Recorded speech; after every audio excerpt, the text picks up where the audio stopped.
Just 2 weeks behind Knox Johnson, he continued eastwards for another lap of the Southern Ocean to save my soul, as he put it. This is the real solo race, sailing like it's 1968.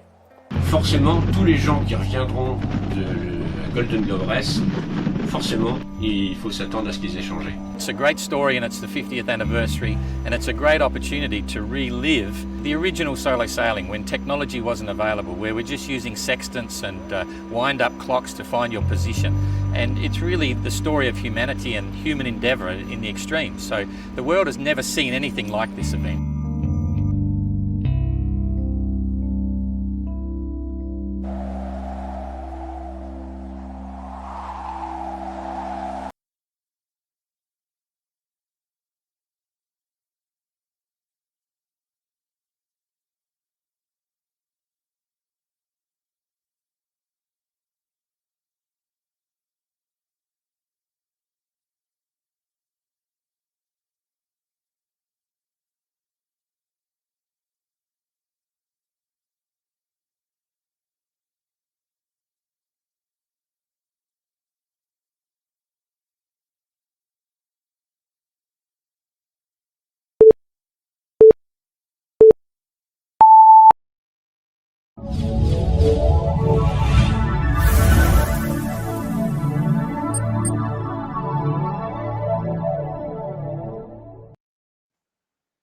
Hello everyone, good to be back again. This is our second week of our live entrant interviews.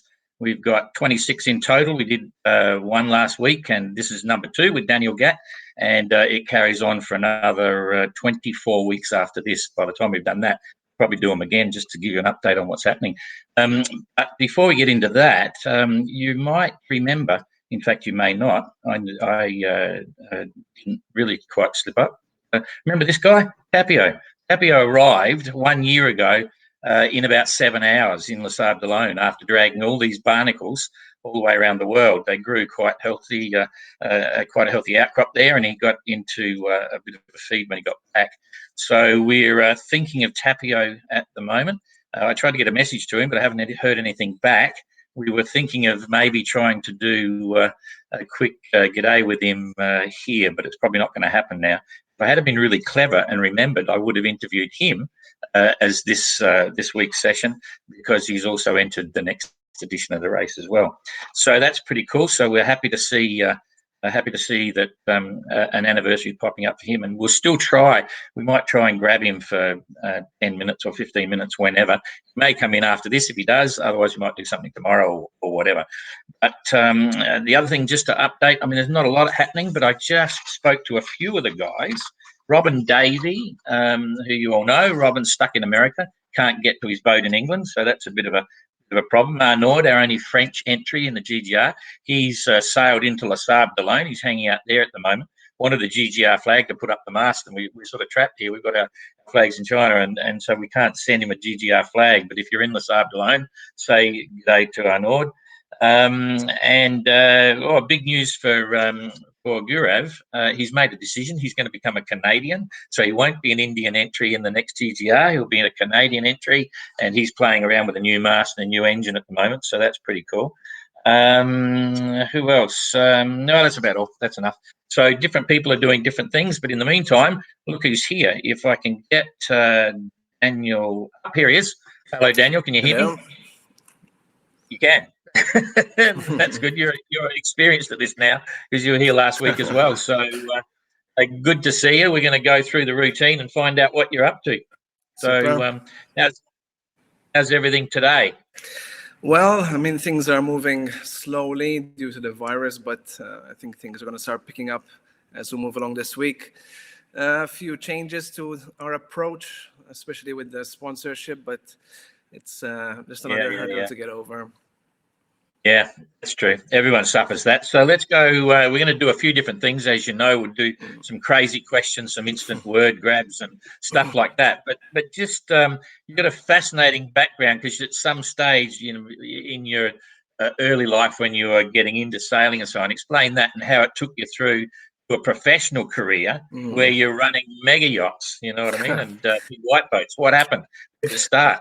I was lucky to grow up with a family crazy about the sea, so it was really the best thing in my life was always being on the water, mostly motorboats. But anything to do with the sea attracted me, and taking the opportunity to grow into the industry and take it on professionally was something I couldn't turn down. I went to the UKSA and started sailing in the UK for about a year, and then came back and started taking over a few boats locally, and then that took me outside of Malta to Spain, Italy, France, and it was a good time, but it also has its So how far up the chain did you go, from deck boy to what? What did you end up with? Well, with the miles and experience I had, I came back to Malta and I took over my first command, which was a 70-foot oyster at the age of 20. Okay. At 23, I took over a motor yacht, 33-meter boat, and then was always on that level. 33 meter at 23. You're only meant to have one meter for every year or something, you know. In my blood, I suppose. So did you ever ding it? Did you ever scratch the paintwork?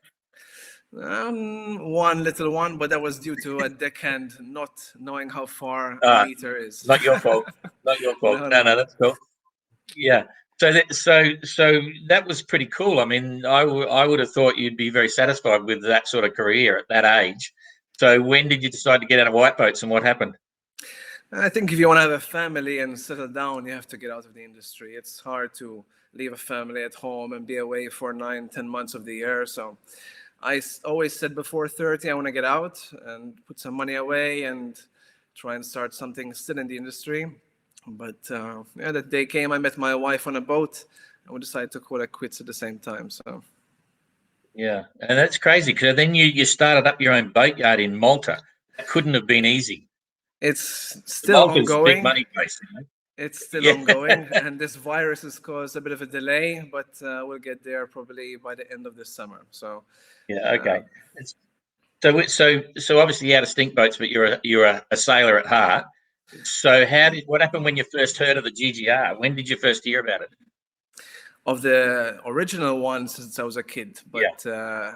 I mean, especially my dad being used to live in London, so I used to go up to London and Greenwich, and I bumped into Saheli at the museum when I was quite young, and that really set I off did my the same mind thing with the story. Yeah. And then that moved along my whole life. I kept on reading the books and different stories, and at the UKSA, I got to sail on Gypsy Moth because they were taken over by the school and they refurbished it. Yeah. So I did a bit of sailing on Sir Francis Chichester's boat. And again, that also brings the story together. That's cool. But then when did you hear about the last GGR? 2018. When did you hear about that? And what happened?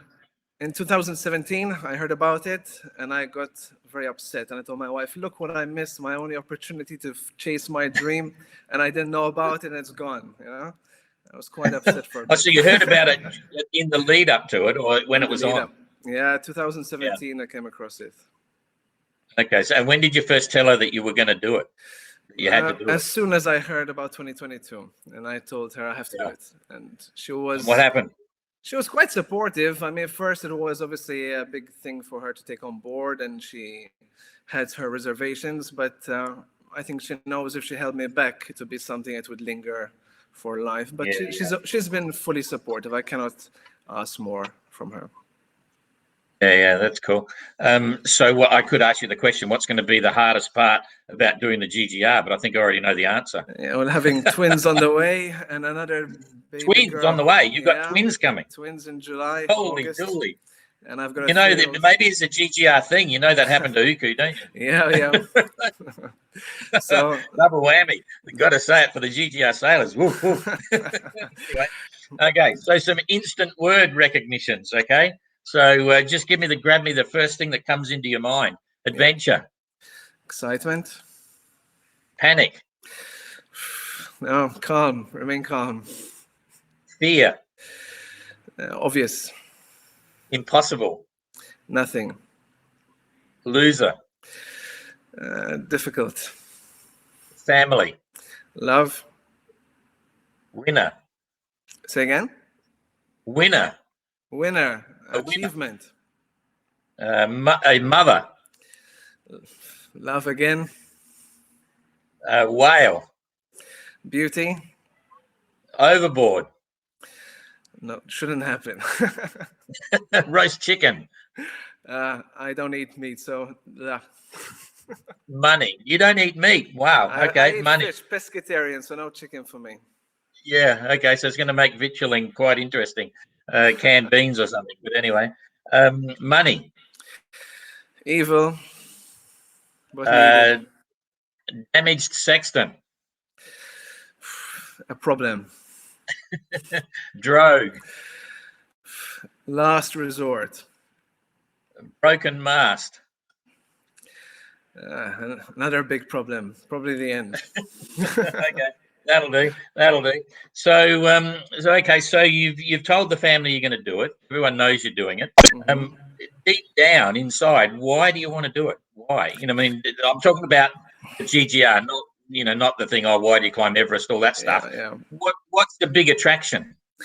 So when you grow up and you read all these books as a child, it creates this concept of adventure and excitement, and you can't really live it. You live it in your head, and to actually follow the footsteps of these people, it really creates that desire to say, I've done something that I dreamed about my whole life, and it's really the epitome of testing myself and reaching out and touching those dreams.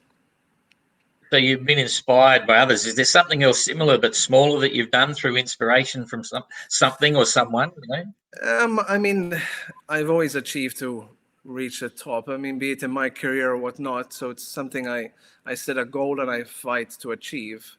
But I think this is the biggest thing that I've been inspired to do by somebody else. So yeah. Definitely. If there was one person in the world, living or dead or whatever, who would the person be that's your biggest inspiration? Just one. Yeah, Sir Robin, definitely. Really? Yeah. Okay. That's cool. All right. So you've done all that. You've now got a boat. What was the process of deciding on the boat? Was it a target you had to get this type of boat? Just explain that. No, I was actually looking for a rustler, as you well know, and there aren't many full keel boats out in the Med, so you really have to look outside of the Mediterranean. And I came across the Biscay through one of the group chats. And the more I looked at it, the more I liked it. And it was in a place that was reachable for me. It was in Brittany. And the more I looked into the numbers and I went up to have a quick look, and as soon as I got on board, I knew it was right for me. It felt comfortable, it felt right. So I'm very happy with the choice. Yeah, cool. Yeah, they're nice boats. So you sailed at home. It was a bit of a nightmare. You didn't have an autopilot. The autopilot failed. You need a wind vane, eh? Yeah, hydrovane on the back definitely would have helped, but it was difficult. I was in a rush to get back because I knew there was a big storm coming. It was going to trap me there for about 2 weeks. So I had a window of 4 days to get across from Marseille to Corsica, but it still came 1 day early anyways. But adventure, get to know the boat. So do you obviously, I mean, I visualize a lot of things. Do you ever do that? Like when you're out there, were you then, visualizing, okay, not there's big Southern Ocean or anything, but saying that, crikeys, if I'm challenged with this, what's it going to be like down south? Do you ever question yourself?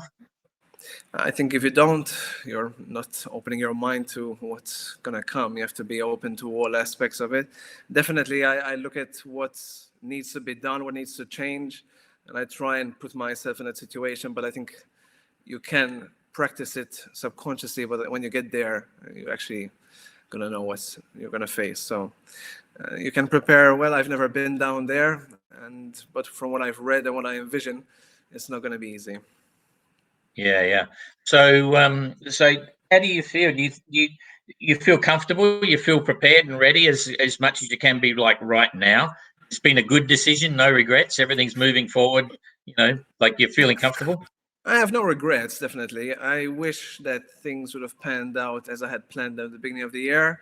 We had a big launch set to announce the race and my participation. Yeah, I was going to be there.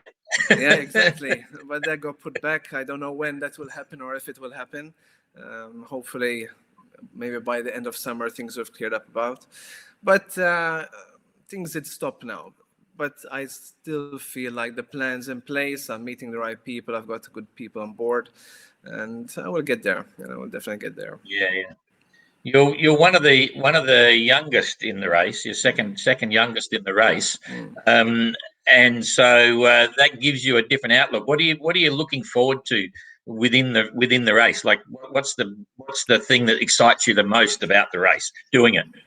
I think being out there, really testing yourself, finding yourself, being in charge of everything. You really have to become one with your boat, and at that moment, those moments change you. They really open up your mind and allow you to reflect on who you are and whatnot. So that's one part of it. And I mean, the second is obviously setting out to do something which is very difficult to accomplish. Yeah, and when you must. I mean, no one's a superhero, Yeah. and you must be worried about some aspects of where you're at. What do you think is going to be your biggest challenge? To get to the finish line. What's your biggest challenge? I suppose really it's your planning and making sure the boat is ready. But there are certain instances that you can't prepare for. So it was only Tapio who didn't get knocked down in the last race. I mean, can your boat handle it? Mentally, are you going to be in the right position with what weather is approaching? So there's a lot of aspects that can change the outcome of your race, and I think being mentally prepared and having the boat ready is the key. Okay, now I'm asking you the question. What about you? That's all the boat and the weather and this, that, and the other. But you must have, what's the big challenge for you? What do you think is your biggest hurdle to overcome, or the biggest thing that you're a bit uncertain of? You got to really do something to, I suppose leaving the family behind and not being able to speak to them is going to be very mentally challenging. So that is one aspect that I'm only going to feel when I'm out there. Probably the first 2 months will be okay, but after I reach it, third month, fourth month, and times are tough, it's going to be mentally challenging to just get past that. So I would say that. Okay, really. I'm starting to get the feel for where you're going now. In an obscure way, without upsetting your wife, is that kind of attractive? The thought of actually going through the isolation and the thought of all the bad things about not being able to talk to the family, but at the same time, is it a strange sort of attraction? Is it drawing you in? I suppose you can look at it in that way. I mean, there's the pros and the cons to it, so I do feel both sides of it. I do know that if you want to feel that sense of achievement, you have to put yourself through tough times, which is that isolation, which is that exertion of energy when you're exhausted. So yes, because as a package, that is all included. So that is the whole story of the GGR, is that going through tough times. So it is attractive, definitely. Yeah, okay. That's cool. Don't want to get too deep and meaningful. Pick a number between 1 and 10. 9. 9. What do you keep under your bed? Storage stuff, so plenty of stuff. Okay, no secrets. Pick a number 10 and 20. 22. 10 and 20. You're a GGR skipper. You've got to navigate with numbers. Sorry. 10 and 20. Sorry. 19. 19. How do you relax? What do you do to relax? Like any time? Spend time with my kids and go out my kid and go out on the water. Being on the water is my ultimate relaxation. So. Yeah, you did a bit of that, eh? I thought, well, you're going out for day sails with your boat all the time. Cool. My wife is pregnant, so I have to go slowly around the corner and get a swim in. So. Okay. Between 20 and 30. 22 now. 22. Okay. What's your favorite bird? Oh. Why? I don't know. I'm not really a bird person. I don't have many here. Well, my father used to raise pigeons, so I'd say a pigeon. They know how to get home. Pigeon?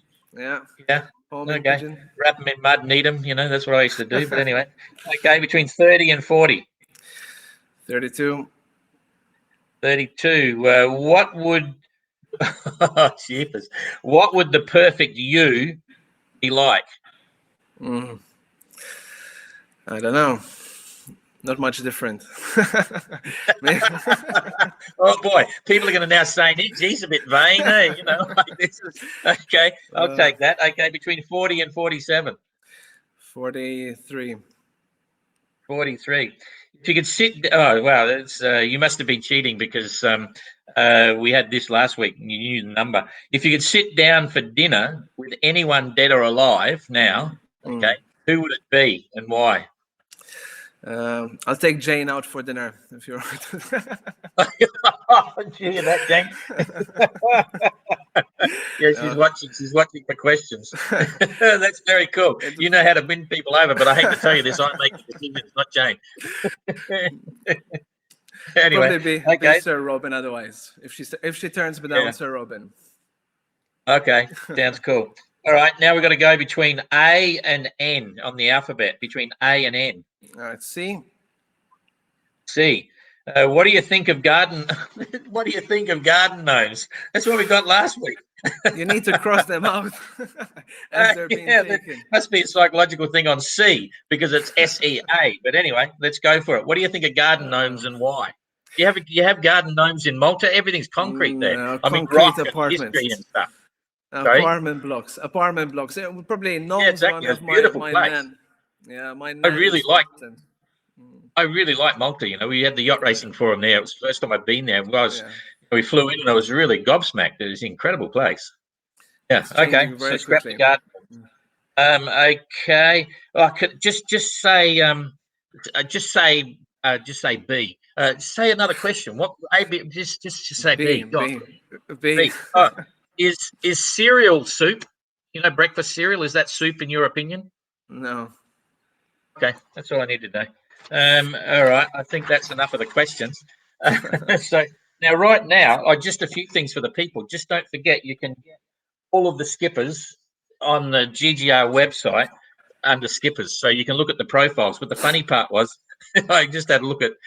In fact, even yours, you don't have anything on your boat because you haven't given us anything on the boat.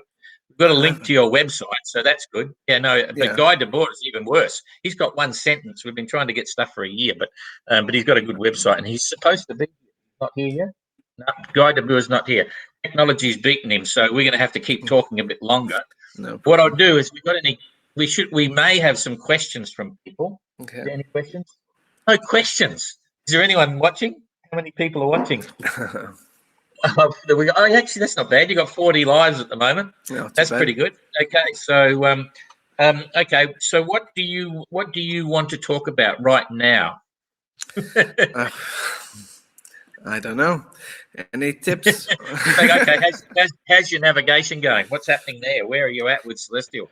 Well, I had done it for my Ocean Yacht Master, but I need to get back and go over what I had learned because it's been a while.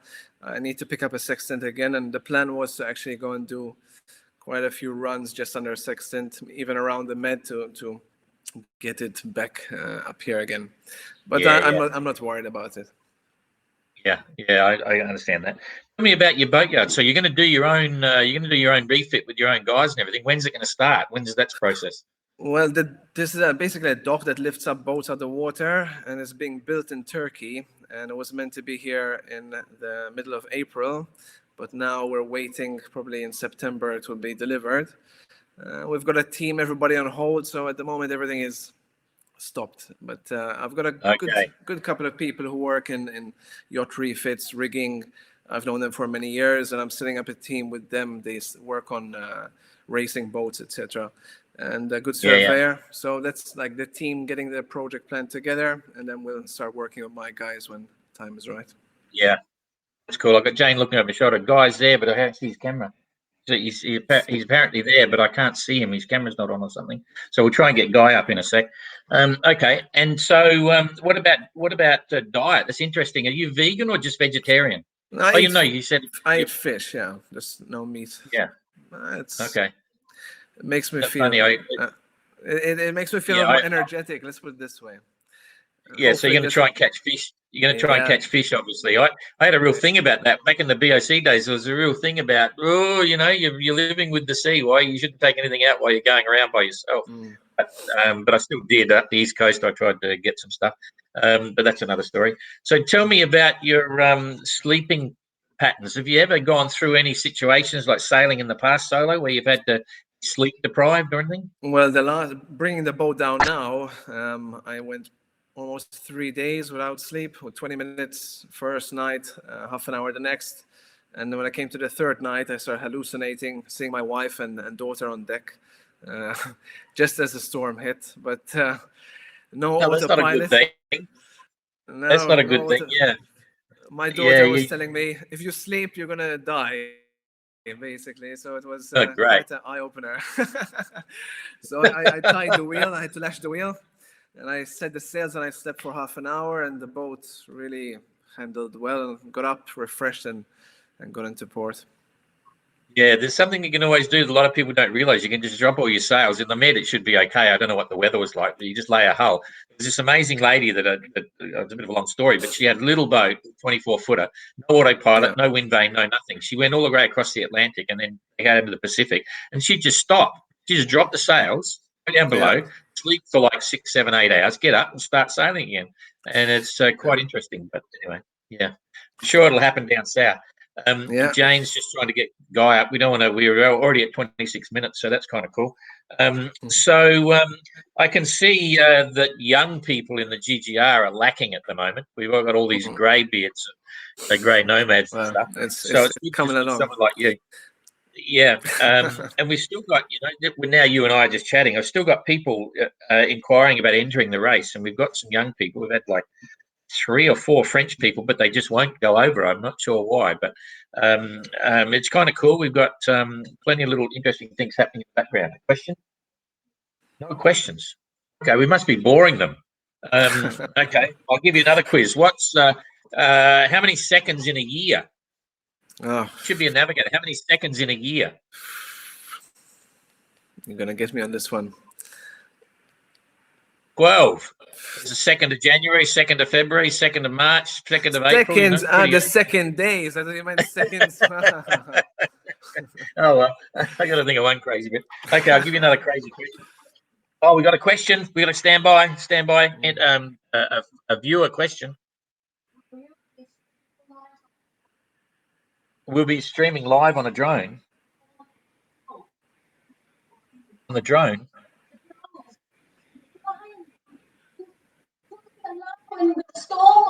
Oh, okay. Okay.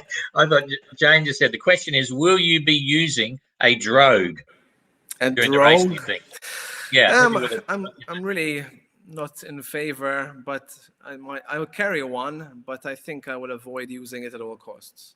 I'd rather stream warps and maybe just run with the weather.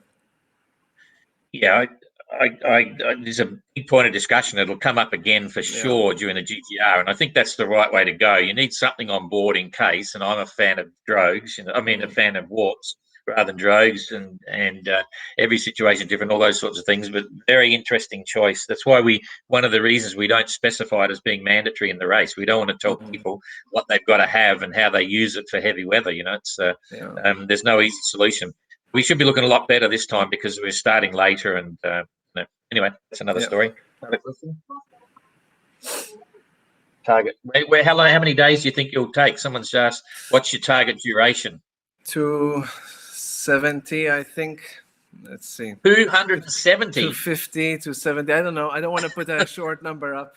I don't want to give. I hope John Luke's not listening. He'll think you're a girl. Let's say 250. Let's say 250. Biscay is a really cool boat. I like them. I mean, they all are, but the Biscay and all of them. I mean, I'm looking forward to. It was one of my great disappointments in the race that we had so many retirements so early because it wasn't. We weren't able to show that these boats are all very similar. And when they're out there, it's got a fair bit to do with the skippers, but also the boats are, you can have a lot of fun in these boats, it's serious racing and stuff. So hopefully we'll see a bit more of that, going through this time. So we're nearly out of time anyway. No more questions? Oh, more questions. They're streaming in. All right. They want to, okay. The suggestion is that, are you going to keep on with Gregor's tradition and carry a big a keg of whiskey on board? Probably not a good idea. Didn't serve him much. Good idea. Next question. Okay, what's the most important piece of equipment that you'll have on board? Probably the hydrovane. Hydrovane, yeah. You fall in love with your wind vane. That's pretty important. Makes life really cool. Another one. Oh, I'm going to have another look for Guy. Hang on, see if he's here. I can see him. I can see a space on. I'll just drop him in as an empty screen and just. Okay. Now we've got a black screen. You can probably hear me now. I can see you. I can hear and see you. Oh, we got you. We can't see you, but we can hear you. Say good day. Yeah, well, good day. Good morning Hello. from here from Key West, Florida. I can see him, but I can't hear him. Well, You can I see can hear him. Daniel. I I can't hear see him, but I can't Don. hear I him. see you both. Okay, so it might be a problem here with us. Maybe it's too slow, Jane's saying, but we've got 4 bars. We've got full anyway. Sorry, Guy, we can't see you. I'm going to take you off and show a picture of your boat and publicise you for next week. So I'm going to hide Guy, and now I'm going to drop his picture. And he's got a beautiful Barber 35, same as Gurev. And this is that's his boat there. And this is actually what he looks like. He's quintessential American, cigar smoking, big guy. He's that's a Guy. Yeah, maybe that's his new name. Anyway, so Guy will be on next week. We're looking forward to that. That'll be a bit of fun. I'm sorry we can't get you up, Guy, for whatever reason. I'm not sure.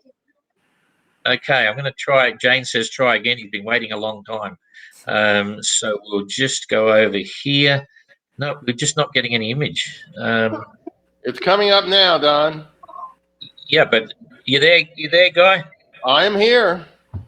Yeah, there's something going wrong, mate. I'm not sure what it is, but I can hear you in the background, but we can't see. Anyway, we're up for time. Well, We're 2 minutes overdue now, so we'll look forward to seeing you next week, Guy. Okay. Too bad. That's too bad. Yeah. Not sure what's going on. You can see Guy. Oh, okay. I can't see him here. I'm not sure why. Everything's normal. Oh, so on Facebook.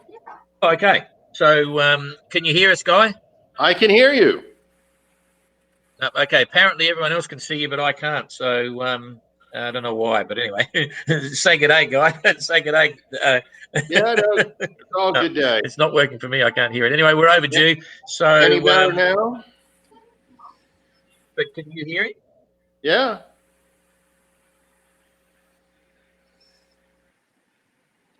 My boat is a Toshiba 36.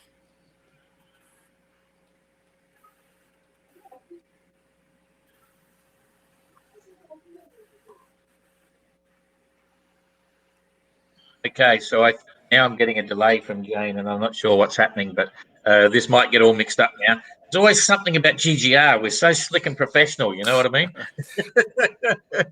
Anyway, all good. So great to chat, Daniel. We'll look forward to following your 2 adventures, two a brand new twins coming up, and your boat, all the rest of it, and yeah, only going to happen. We're what I say, 837 days to go, and they'll roll over really quick. So, thanks for that. I'll Thank you. say goodbye. See you, everyone. And see you later. In case Guy is there as well. See you, Guy. Thanks for being there, mate. We'll see you next week. And thanks, Daniel. All fun. Anything you want to say before we go? Now follow me and let's get the show on the road, I suppose. Yeah. What's your website? It's danielgattsailing.com. Yeah, and you can get it off the skipper link on the page, so that's kind of cool. All right, thanks for that. We'll I got to pull up here a screen in a minute. Yep, there it is there. Okay, see you later, Daniel. Bye-bye. So Daniel's gone, and we're just about done, so thank you for that, and we'll look forward to chatting with Guy next week. I'm sure we'll see him. Don't know what went on there, but something a bit mixed up. And goodbye for now. See you later. Bye.